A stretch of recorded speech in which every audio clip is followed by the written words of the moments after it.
হে friends, আমি মারুফ এবং আমার সাথে আমার ফ্রেন্ড মনসুর আছে আপনাদের সাথে। আজ আপনাদের জন্য নিয়ে আসলাম ওয়ালটনের নিউ একটি ফ্যাবলেট ওয়ালটন এনএফ প্লাসের আনবক্সিং অ্যান্ড রিভিউ। তো চলুন শুরু করা যাক।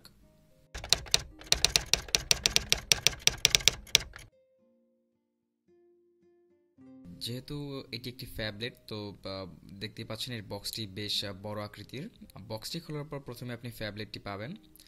ফ্যাবলেটটি আমরা পাশে রাখি, দেখি বক্সের ভিতরে অন্যান্য কি অ্যাক্সেসরিজ দেওয়া হয়েছে। প্রথমে রয়েছে এর হেডফোন, তারপরে রয়েছে চার্জিং অ্যাডাপ্টার, রয়েছে data cable or charging cable and white কালারের একটি ফ্লিপ কভার, রয়েছে ওয়ালটন প্রিমো এনএফ প্লাসের ইউজার ম্যানুয়াল অ্যান্ড ওয়ালটনের ওয়ারেন্টি কার্ড ও একটি স্ক্রিন প্রোটেক্টর। তো আমাদের আনবক্সিং শেষ, তো চলুন এখন রিভিউ শুরু করা যাক। প্রথমে সেটির ফ্রন্ট প্যানেল নিয়ে বলি। সেটা হচ্ছে সেটির ফ্রন্ট প্যানেল সম্পূর্ণটাই গ্লাসের তৈরি। এর ব্যাক সাইডটা গ্লসি ফিনিশিং করা। যেহেতু এটা একটা 6 ইঞ্চের ফ্যাবলেট, সো এই ফ্যাবলেটটি এক হাতে ইউজ করতে ফার্স্টের দিকে আপনার একটু প্রবলেম হতে পারে, বাট ইউজ করতে করতে সেটা আপনার অভ্যাস হয়ে যাবে, দেন কোনো প্রবলেম হবে না। এর ব্যাজেসগুলো মিডিয়াম সাইজের দেওয়া হয়েছে, দেখতেই পাচ্ছেন, মিডিয়াম আকৃতির। এর হাইট হচ্ছে 166.5 মিলিমিটার, এর উইথ হচ্ছে 88.9 মিলিমিটার অ্যান্ড এর থিকনেস হচ্ছে 9.5 মিলিমিটার অ্যান্ড এর ওয়েট হচ্ছে 200 গ্রাম উইথ ব্যাটারি। অর্থাৎ ফ্যাব্রিকটি বড় হলেও আপনার বেশ পাতলা ফ্যাব্রিক বলতে পারেন আপনি এটাকে।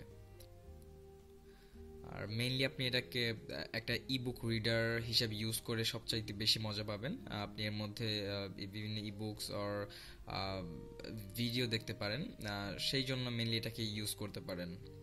ফ্যাব্রিকটির ফ্রন্ট প্যানেল প্রথমে রয়েছে আপনার ফ্রন্ট ক্যাম, তারপরে রয়েছে ইয়ারপিস অ্যান্ড তারপরে রয়েছে সেন্সরস। এর ডান পাশে প্রথম দিকে রয়েছে আপনার ভলিউম রকার, তার নিচে রাখা হয়েছে লক বাটন। এর বাম পাশের প্যানেলটা সম্পূর্ণ খালি রাখা হয়েছে। এর উপরে প্রথমে রয়েছে audio output 3.5 millimetre and USB 2.0। এর নিচের দিকে ডান কর্নারে রয়েছে আপনার ব্যাক কভার খোলার জন্য একটু ফাঁকা অংশ।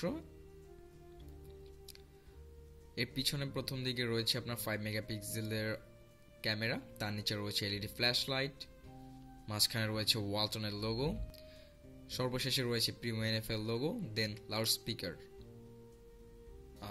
এবার এর ইউআই নিয়ে আমরা একটু কথা বলি।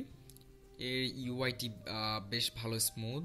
যতক্ষণ ইউজ করেছিলাম আমি ততক্ষণ সময়ের মধ্যে কোনো ধরনের কোনো প্রবলেম ফেস করিনি, বেশ ভালোভাবেই চলেছিল। ট্রানজিশনে আর কোনো ধরনের কোনো প্রবলেম দেখা যায়নি।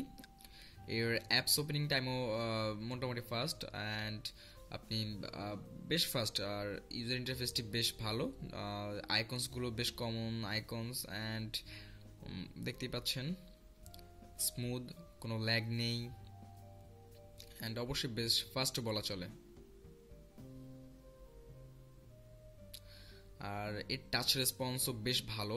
এর ডিসপ্লে সাইজ হচ্ছে 6 inch with FWVGA VGA capacitive touch screen.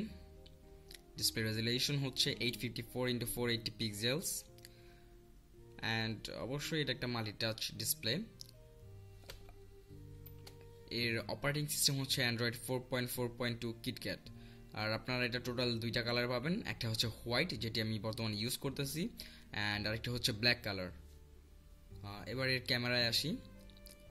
এর রেয়ার ক্যাম হচ্ছে 5 megapixel with auto focus and এছাড়াও রয়েছে HDR mode and other settings. আর এর সেটিংসটা অন্যান্য ওয়ালটনের হ্যান্ডসেটের মতোই কমন রাখা হয়েছে, দেখতে পাচ্ছেন। এর ফোকাস কোয়ালিটিও বেশ ভালো, কোনো একটা জিনিস ফোকাস করতে চাইলে সেটি প্রায় সাথে সাথে ফোকাস করে ফেলেন অ্যান্ড শাটার স্পিডও বেশ ভালো। আর আপনি এই এনএফ প্লাসের সাহায্যে বেশ দ্রুত পিকচার তুলতে পারবেন অ্যান্ড পিকচার কোয়ালিটিও ভালো। পিকচার কোয়ালিটির মধ্যে নয়েজ খুব কমই ছিল, প্রায় ছিল না বললেই চলে। আর ডে লাইটে পিকচার কোয়ালিটি এর চাইতে আরও ভালো পাবেন। এর ফ্রন্ট ক্যাম হচ্ছে 1.3 মেগাপিক্সেল, অর্থাৎ ফ্রন্ট ক্যামটা মোটামুটি। এবার আসি এর হার্ডওয়্যারে। এর সিস্টেম চিপ হচ্ছে MediaTek 6572, এর প্রসেসর বা সিপিইউ হচ্ছে কোয়াড কোর 1.3 গিগাহার্জ, গ্রাফিক্স বা জিবি হচ্ছে মালি 400, র্যাম 1 জিবি অ্যান্ড রম হচ্ছে 8 জিবি। আর আপনি মেমোরি কার্ড এক্সপ্যান্ড করতে পারবেন আপ টু 32 জিবি পর্যন্ত।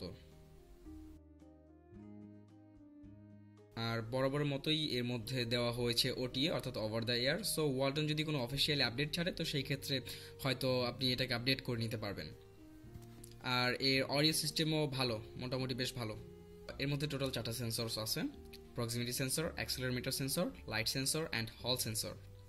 এই ডিভাইসটিতে ফুল এইচডি ভিডিও ফ্লোলেসে চলার কথা ছিল, বাট ফুল এইচডি ভিডিওটি হালকা ল্যাগ করে, খুব কম, বাট আপনি এইচডি ভিডিও ফ্লোলেসে চালাতে পারবেন। অ্যান্ড এর ভিউইং অ্যাঙ্গেলগুলো বেশ ভালো। তো এখন আমি এই ডিভাইসটির মধ্যে 2টা এইচডি গেমস খেলতে যাচ্ছি।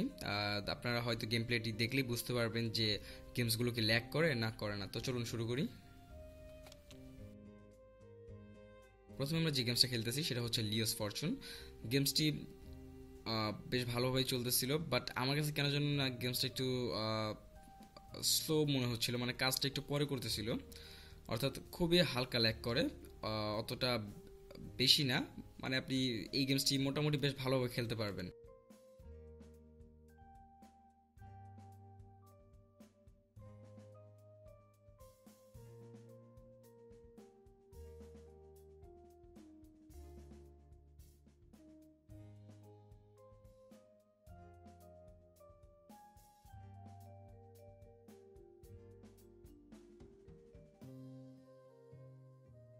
এরপরে আমরা যে গেমসটি দেখবো সেটি হচ্ছে অ্যাসফাল্ট 8।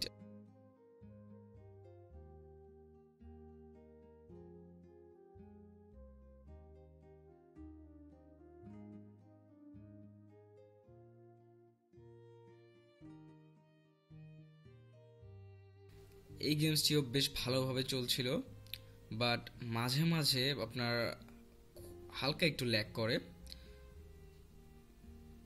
যেটা চোখে না পড়ার মতো। আর আদারওয়াইজ গেমিং পারফরমেন্সটা মোটামুটি। আর আপনি যদি লো গ্রাফিক্সের গেমসগুলো খেলেন তো সেই ক্ষেত্রে ফ্লোলেসলি খেলতে পারবেন কোনো ধরনের কোনো প্রবলেম ছাড়াই। তো এবার চলুন আমরা ব্যাক কভারটি খুলে দেখি। ব্যাক কভারটি খোলার পর আপনি প্রথমে 2টা সিম স্লট দেখতে পাবেন, যেগুলো দুটোই হচ্ছে আপনার নর্মাল সিম, অ্যান্ড তার পাশে রাখা হয়েছে মেমোরি কার্ড স্লট। অ্যান্ড নিচে রয়েছে 2700 মিলিঅ্যাম্পিয়ার আওয়ার লিথিয়াম পলিমারের ব্যাটারি। তো এই ছিল ওয়ালটন NF প্লাসের উপর একটি কুইক আনবক্সিং প্লাস রিভিউ। আশা করি রিভিউটি আপনাদের ভালো লেগেছে। যদি ভালো লেগে থাকে তো সেই ক্ষেত্রে অবশ্যই ভিডিওটি লাইক করবেন, শেয়ার করবেন। কোনো ধরনের কোনো প্রবলেম হলে নিচে কমেন্ট বক্সে কমেন্ট করবেন। অ্যান্ড এই ধরনের আরও রিভিউ পেতে হলে আমাদেরকে সাবস্ক্রাইবও করতে পারেন। আর আমাদের সাথে কানেক্টেড থাকতে আমাদের গ্রুপে জয়েন করতে পারেন, অ্যান্ড পেজকে অবশ্যই লাইক করতে পারেন। সেগুলোর লিঙ্ক নিচে ডেসক্রিপশনে দেওয়া আছে। তো আমাদের নেক্সট রিভিউ আসা পর্যন্ত আপনারা সকলে ভালো থাকবেন, সুস্থ থাকবেন। ধন্যবাদ।